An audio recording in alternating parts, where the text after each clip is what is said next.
정밀 타격한 기업에 돈을 가게 하겠다. 그게 뭐냐면 핵심 기업에 돈을 가게 하고 좀 도대체 뭐 하려고 하는 거야. 막 이렇게 자기 기업을 막 때리지 이러는데 그 맹의가 뭐냐면 공동 보유예요.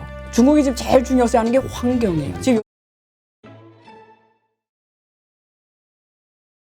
중국에서 경제 정책을 이야기하면서 과주기 조절이란 구호를 내걸었다. 네. 이런 얘기가 요즘 나오고 있거든요. 네. 이 과주기 조절 이게 처음 무슨, 들어보시죠? 네, 처음 들어보거든요. 근데 한자를 보시고 느낌이 오시나요? 한자 시대죠. 옛날에 한자 배우셨죠? 뭐 한자 시대라도 잘 몰라요.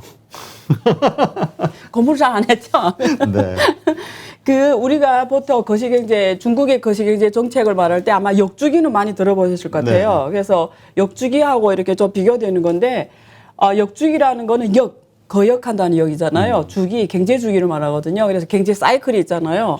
그래서 경제가 사이클에서 경제가 이렇게, 아주 안 좋을 때, 너무 안 좋은 위기가 오니까 정부에서 재정 정책하고 통화 정책으로 그 경제가 다운이 안 되게 받쳐주는 거죠. 예를 돈이 안 돈다 이러면 완화적인 통화 정책을 취하는 거고, 그렇죠. 투자가 부족하다면 재정 정책으로 때리는 거고, 이런 걸 역주기 정책을 해요. 그래서 보통 경제 순환 사이클에 맞게 그때그때 맞는 통화 정책과 재정 정책을 쓰는 걸 역주기 정책이라고 하거든요.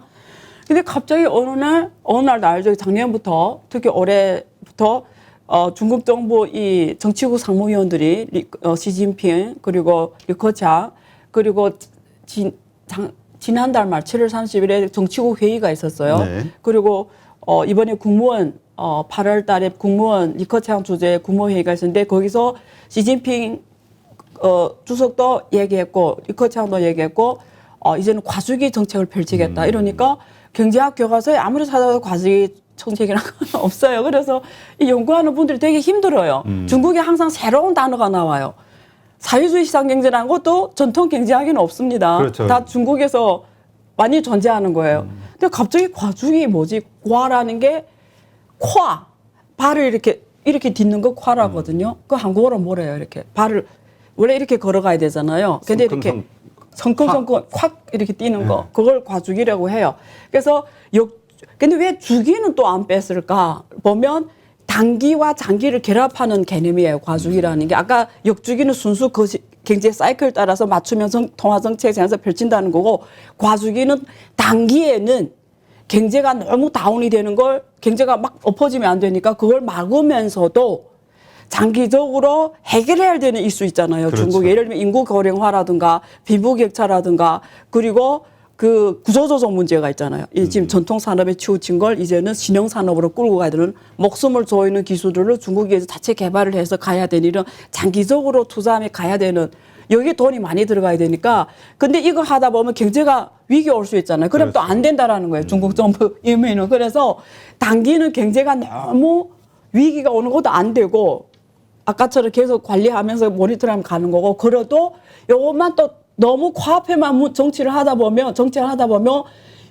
장기적으로 해결해야 되는 문제들 너무 또 안아 보면 이 나라가 잘못 간다는 거지. 너무 앞에만 신경 쓰고 가면 그래서 길게 구조적인 문제도 같이 하면서 정책을 쓰겠다라는 거예요.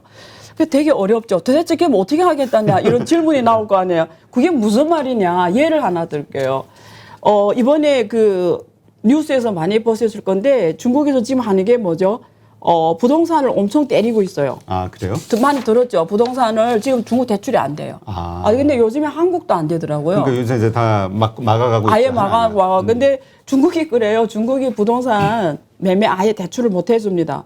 근데 부동산 대출을 안 해주잖아요. 근데 중국 경제는 제가 맨날 하는 얘기지만 CDP, 시멘트 GDP라고 부동산 GDP인데 부동산을 이렇게 안 해주면 지금 중국의 집값이 막 떨어져요, 지금. 막 북경, 상해, 지방도시는 더 말할 나위 없고 그래서 부동산을 지금 막 우리말로 막 죽이면서도 하반기에 중국도 지수율 인하 이런 통화 정책을 완화적으로 갖고 가겠다는 거예요. 왜냐하면 중국 경제가 부동산 GDP인데 너무 부동산 조절해버리면 중국 경제가 죽을 수도 있잖아요. 그렇죠. 그러니까 돈 돌아간 가면 안 되니까 돈을 풀겠다. 근데 푸는데 그게 부동산에 가면 안 된다는 거예요. 왜냐하면 미래를 봤을 때 부동산에 돈이 많이 잠겨져 있으면 미래에는 희망이 없으니까 그렇지. 그래서 어떻게 하냐면 부동산은 죽이되 돈은 풀어서 그 돈이 어디 가게 하지? 요즘에 중국에 제일 많이 쓰는 말 찡준트 그러니까 정밀하다. 정밀 타격. 정밀 타격한 기업에 돈을 가게 하겠다. 그게 뭐냐면 핵심 기업에 돈을 가게 하고 중국이 목숨 조이는 기술을 개발하는 기업에 이런 반도체라든가 바이오라든가 2차 전지라든가. 예, 이런 2차 전지 미래 산업에 돈이 가게 하고 예. 그리고 중소기업들이 어렵잖아요. 코로나 때문에. 그럼 돈이 필요하잖아요. 유동성. 그런 기업에 돈이 가게 하고. 그래서 정밀하게 정확하게 이런 그러니까 히든 챔피언 이런 기업에 돈이 가게 했다. 그래서 이게 이제 말하는 과주기 사례입니다. 단기에는 통화정세 완화하는데 그러니까 이게 역주기잖아요. 근데 이 돈은 이런 길게 의미 있는데 돈 가게 하면서 부동산은 조절하겠다. 이게 대표적인 과주기 정책 조정 사례입니다. 네. 네. 그러니까 이제 결국은 그 구조조정도 하고 네. 경기 부양도 하고 둘 다 잘할게. 맞아요. 맞아요. 나 왼손도 잘 쓰고 맞아요. 오른손도 정말 잘 쓸게. 아이고 잘했어요. 네. 근데 말이 그게 과주기예요. 근데 그게 이제 네. 가능하겠냐? 두 마리 토끼를 다 잡는 게 가능하겠냐? 현실적으로 이게 이제 시장의 그 걱정이죠. 그렇죠. 예. 어떻게 생각하세요? 글쎄요. 일단 그 지난번 우리 그 뭐죠? 그 네. 사교육 문제 규제할 네, 때 네. 또 드렸던 이야기 같은데 네. 이게 정부의 의도하고는 상관없이 네. 규제가 이 사람의 이 의지대로. 욕심 이거는 건드릴 수가 이거 막을 수가 없거든요. 부동산 잡고자 많은 정부들이 노력하지만 그렇죠. 일시적으로는 잡히는 것 같지만 결국은 다 풀리지 않냐. 그렇죠. 이런 식으로 좀 어렵지 않을까? 성사시키기는?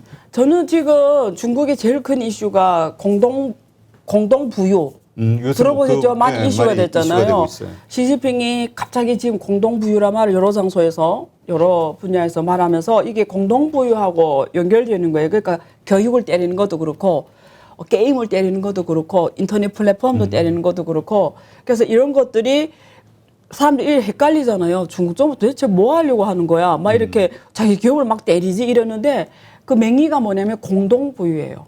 빈부의 격차를 줄이자. 예, 줄이겠다는 건데 근데 재미있는 게 있어요. 시진핑이 내년에 중국 공산당 전국 대표대회 20차 회의가 열려요. 중국에서는 5년에 한 번씩 공산당 전국 대표대회가 열려요. 그래서 뭐 하냐면 당서기를 새로 뽑습니다. 당석이라는 거는 우리 총석이 그러니까 시진핑 시진핑 자리. 시진핑을 같은 사람 새로 뽑는 거예요.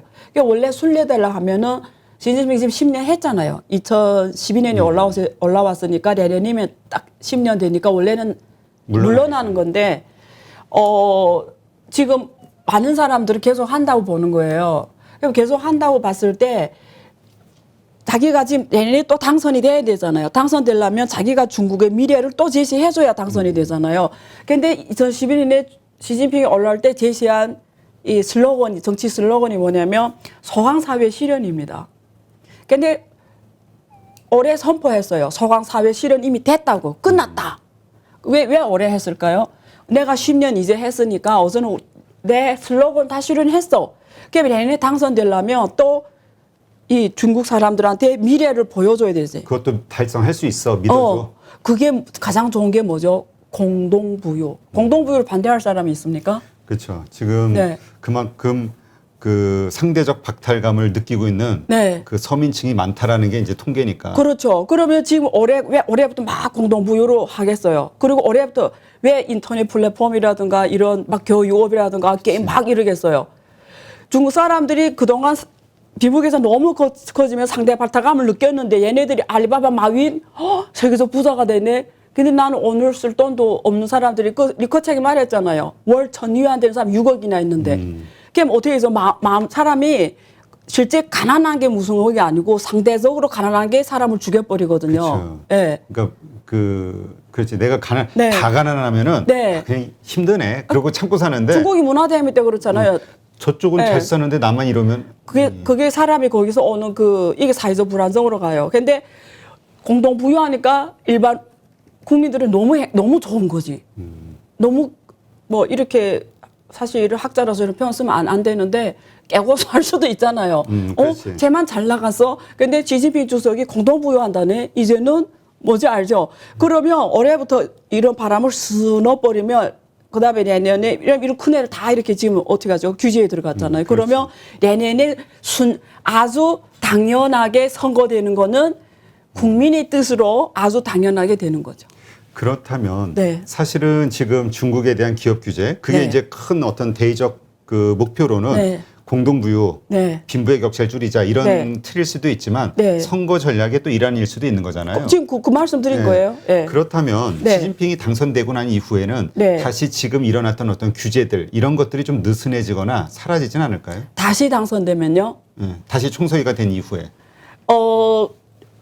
사실은 아주 깊은 질문인데요. 그 질문은 뭐하고 연관되냐면 제가 지금 책을 쓰고 있는데 맨날 책 쓴다고 나오지 않아 사람들이 계속 물어봐요. 책을 언제 쓰고. 그 책은 도대체 난산. 근데 아주 좋은 질문인데 그게 무슨 질문하고 이코 같으냐면 중국이 앞으로 길은 어디로 가야 되는 그렇죠. 길이거든요. 미중국 문제도 그렇고. 예.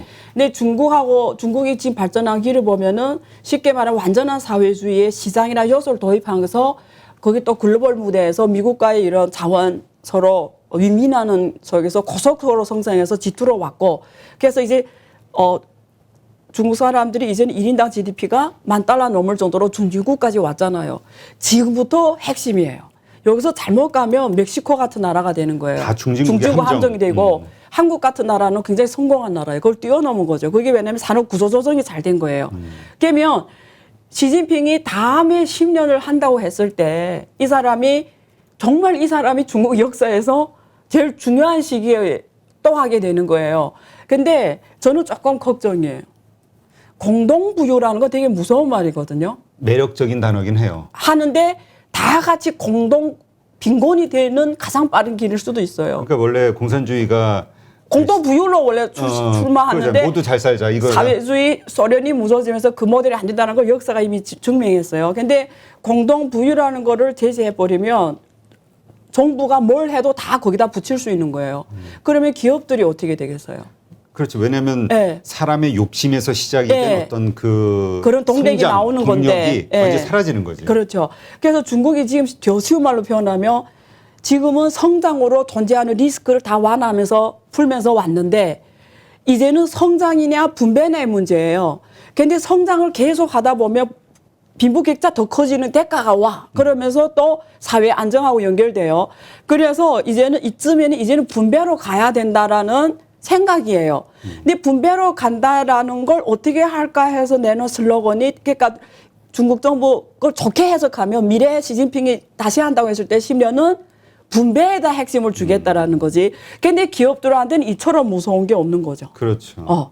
그러면 왜냐면 중국 경제 흐름을 보면 어떠냐면 중국 경제 정확하게 가서 GDP 성장 흐름을 보세요. 정확하게 이렇게 왔어요. 그러니까 정부에서 꽉 조이면 경제가 죽어버렸어요. 그래서 정부에서 놀래서 또 풀어요. 그럼 경제가 막 살아나요. 그러면 정부 말이 안 통해. 그렇죠. 더 말하면 공산당 말이 안 통해. 그럼 공산당이 다시 한번 쫙 뛰어. 그럼 경제가 쫙 죽어. 그러면 또 다시 풀어. 지금까지 그렇게 왔어요. 그래서 지금은 무슨 단계냐? 조이는 단계. 예, 후진토까지 엄청 풀었죠. 자본가가 완전 엄청 컸죠. 근데 지금 다시 조이는 거죠. 그게 만약에 경제가 완전히 또 다운이 돼버리면 공산당은 통치를 위해서도 풀 수밖에 없어요. 근데 지금 흐름을 봐서는 공동부유라는 게 내년에 공산당 정부 대표 주제가 되면서 시진핑이 당연하게 이걸 제시한 사람이니까 당서기가 될 확률이 높아요. 그러면 앞으로 시면은 공동부유를 외치면서 어떤 행위를 할지 예측 불가능해진 거예요. 저는 그래서 그래서 책을 못 내는 거예요. 왜냐면 나는 미래 10년을 맞추는 책을 지금 내야 되잖아. 지금 내려면 내가. 그렇지 않아요? 지금 내려면. 그래 앞으로 10년 해먹을 거 아니에요. 아니, 또 그렇게 또. 근데 네. 그 얘기는 네. 결국 우리가 중국 기업에 지금 투자한다는 거는 되게 상당히 불확실성이 존재한다라는 의미일 수도 있잖아요. 그래서 오늘은 되게 컨디션이 좋으신가 봐요. 질문을 아주 잘하시는데요. 저를 이렇게 슬슬 잘 끌어내시는데 진짜 좋은 질문이에요. 그래서 이게 외국 기업들한테는 특히 더 위험이에요. 왜냐면 중국 사람이 이제 습관이 됐어 이런데. 중국 사람이 있잖아 이렇게 제재를 가자 아무 반항도 안 해요. 그러니까 거기에 대해서 스트레스도 안 받아. 너무 당연하게 생각해요. 근데 이런 민주주의 국가에 있는 사람들은 받아들일 수 없는 거예요, 이거는. 그렇죠. 그래서 스트레스 엄청 받고 이거 도저히 이런 나라에서 어떻게 하지? 이 정도로 스트레스 받는 거잖아요. 그래서 저는 이렇게 생각해요. 제가 늘 말하지만 늘 공산당이 입을 바라고 하지만 공산당이 가라는 곳에 가는 건 어렵고 괜찮아요. 그래서 요즘에 공산당이 가라는 곳이 뭐예요? 저는 항상 중국이 좋은 게 그거예요. 방향을 알려줘. 여기 가면 돼요. 그 중에 그 몇 개 있어요. 하이테크 기업 영역이 있잖아요. 미래 산업. 2차 전지. 예. 뭐 전기차. IoT. 그렇죠? 그리고 로봇 산업, AI, 사물 인터넷, 자율자동차, 그리고 환경. 중국이 지금 제일 중요시하는 게 환경이에요. 지금 여기 그거 알아요? 중국 금융기관들이 P2P 이런 거 못하게 했잖아요. 네. 기업 블록체인 막 때리고 있잖아요. 비트코인 때리니까 그 돈들이 막 돈을 넘쳐나잖아요. 막 찍어냈으니까. 지금 돈들이 환경 쪽에 탄소 쪽에 가요. 탄소 금융. 그러니까 모든 기업들 금융, 제조업 이게 탄소 배출권, 탄소 금융과 융합. 중국은 흔히 이런 표현 써요. 중국이 인터넷 플러스. 리커창 옛날에 창업 혁신에 대해서 인터넷 플러스라는 표현을 썼죠. 그러니까 모든 산업을 인터넷 위에 올려라. 그 표현은 저는 이걸 되게 좋아해요. 무슨 플러스. 지금 중국의 큰 이름은 인터넷 플러스에서 탄소 플러스로 가고 있어요. 근데 이런 거는 오케이. 그게 이제 그러니까 중국이 앞으로 가야 네. 되는 방향 네. 그쪽으로만. 그러니까 네. 이제까지 우리가 괜찮다 생각했던 네. 전자생거래 플랫폼 네. 뭐 여러 가지 이런 것들보다는 네. 이야기하신 이 방향이 맞는데. 네. 네. 근데 지금 우리 탄소 이게 네. 좀 막연하단 말이에요. 그러면 뭐 우리 흔히 얘기하는 그 천연 에너지 네. 뭐 태양광, 네, 무슨 네. 뭐 풍력, 대체 에너지. 대체 에너지 쪽으로 관심을 가져야 되나? 아니면은 탄소 배출을 뭐 줄이거나 하는 기술을 가진 회사를 가야 되나? 그건 다음 회에 합시다. 네, 그럼 알았어요. 일단 다음에 좀 집중적으로 하고 왜 자꾸 맛보기로, 이렇게 착취를 합니까? 맛보기로 하나 정도만. 그거 4개 방향이 있어요. 네. 4개 방향. 환경이라고 했을 때 투자 방향이 4개 방향이에요. 하나는 대체 에너지 쪽. 대체 에너지 쪽. 하나는 설비 쪽. 이런 에너지 관리 설비 쪽. 하나는 뭐 전기를 줄인다든가. 그다음에 사용량을. 에너지 재사용 순환. 요즘에는 그 자율자동차 배터리 있죠. 그렇죠. 그게 엄청난 환경 침해거든요. 그걸 배터리 재사용하는 그걸 순환 사용이라고 말해요. 자원의 순환 사용. 그다음에 네 번째는 탄소 배출권 거래 시장이에요. 이 4개가 다음에 제가 아주 열심히 해줄게요. 그 알겠습니다. 라이브 강의로 준비하세요. 알겠습니다. 네. 그러한 것들이 앞으로 네. 돈을 벌 수 있는 네. 중국에서 그렇죠. 새로운 어떤 분야가 될 것이고 그 정말요. 분야는 계속 네. 커지게 될 것이다. 이제 제가 시작이니까. 사람이란 게 특히 여성들은 그런 게 있잖아요. 그 제6 감각 그런 표현 씁니까 한국에서는 제6 감각 제6의 감각. 그런 표현이 있어요. 제6은 모르겠지만 육감이라는 게 있잖아요. 육감. 그 육감 맞죠? 육감이라는 게 네, 있죠. 육감이라는 게 있는데 그게 맞거든요. 근데 쏙 이렇게 가는 육감이. 돈이 글로 가는 게. 네. 알겠습니다. 그 돈 좀 같이 봅시다. 알았어요. 네. 보고 하면. 네, 알겠습니다. 근데 네. 참 이걸 보면서 네. 그러니까 좀 관전 포인트가 미국도 사실 지금 빈부의 격차 문제가 심각하다고 똑같아요. 인정하기 한국, 때문에 미국, 중국도 같아요. 다 그렇죠. 네, 미국도 분배가 한국도 그렇고. 분배. 예. 그래서 이제 그 분배 과정을 미국 같은 경우는 직접 우리 보통 그 인프라 사업, 세금, 인프라 사업을 투자와 세금. 예. 그다음에 직접적인 예. 그 하위 계층에다 돈을 쏟아주는 그렇죠. 기본소득 뭐 그렇죠. 이런 식으로 기본소득 풀어나가는데 세금, 부자 풀어나가는데 세금. 네. 중국은 부자의 돈을 규제하는 쪽, 그러니까 조금 결이 틀리네. 중국은 그런 걸 안 쓰고요. 그냥 이번에 교육업 하는 게 교육업 봤죠? 예. 그게 그렇게 해요. 더 설명해줘요. 교육업을 이번에 어떻게 했죠, 이번에? 그냥 당장 못하게 딱 닫아. 하잖아. 문 닫아, 딱. 그러니까 우리는 그게 정말 낯설고 이해가 안 되지만 여긴 될 수가 중국은 없죠. 그냥 그러려니 하고 넘어간다는 거 아니에요? 중국인들은. 중국 사람들은 너무 그렇게 살아왔으니까 당연하다고 생각하는 거죠. 예. 알겠습니다. 이러한 그 나라 자유와 민주국가와 네. 사회주의 국가의 네. 어떤 이 솔루션이 네. 어떤 결과를 만들어낼지도 네. 세월이 지나가면서 지켜보는 것도 하나의 관전 포인트가 되겠네요. 네.